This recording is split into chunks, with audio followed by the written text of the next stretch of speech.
Hello, this is student group 4. I'm Ariel. This is Kathleen, Natalie, and Madison, and we are going to be refuting group 3. They had the case about Bella Bond, or the Baby Doe case. This is another one of those ones that it was a really public case, and so there's not a lot to refute, especially because there was a charge and a sentence already done. But this is just playing devil's advocate to see if we could figure anything else out or bring anything else out. The first thing that stuck out to me was in one of the articles about the case, they said they used a tiny vacuum cleaner to suck up pollen findings on Bella's clothing.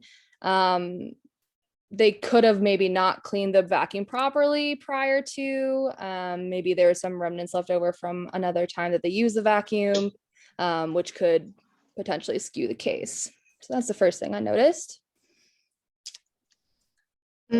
Something else that definitely can create bias is that there was really only considered the first and the only full-time palynologist at the time that Baby Doe or Bella's body was discovered, and his name was Andrew Lawrence. So that definitely can create doubt, because if I know what I'm talking about, and I'm still teaching others of what I believe it is, what I think is true, what this is, what it is, this is gospel, it's going to be that. No one can tell me otherwise. So I think that can definitely skew how the pollen that they retrieved was definitely analyzed. In addition, to note the methods that they used, one method, such as DNA barcoding, have only been tested on pollen mixtures that the researchers created themselves. They had not been used in the field in actual cases, so it might be hard for them to identify a pollen that had not been seen before by an inexperienced researcher, even since there are over 400,000 different species worldwide. Then the article states that judges are still unfamiliar with palynology. This could cause the judge and also jury to believe all the evidence provided to them, since they have no prior knowledge about the subject.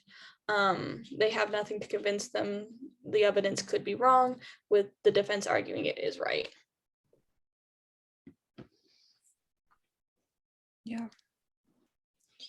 Another just a theory is that the pollen collected off of Baby Doe's body indicated that she was from the Boston area, but there's always doubt that she could have been from somewhere else, or this body in particular was from somewhere else, and she just happened to come into contact because pollen is so prevalent and everywhere.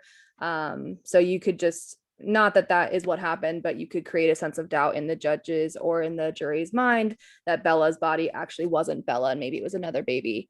Again, that's not the case with this particular case, and it was fact that it was Bella's body after they did DNA and tested against the mom. But just as a devil's advocate kind of thing, it could just in general from the start have been a different baby. So but yeah, circling back to the beginning, like this was a really public case, and this is one of those ones that it's really hard to refute, especially with all the evidence against the mom and the boyfriend. So I'm not saying that this is anything fact or we're trying to refute the case in general, but just following the assignment.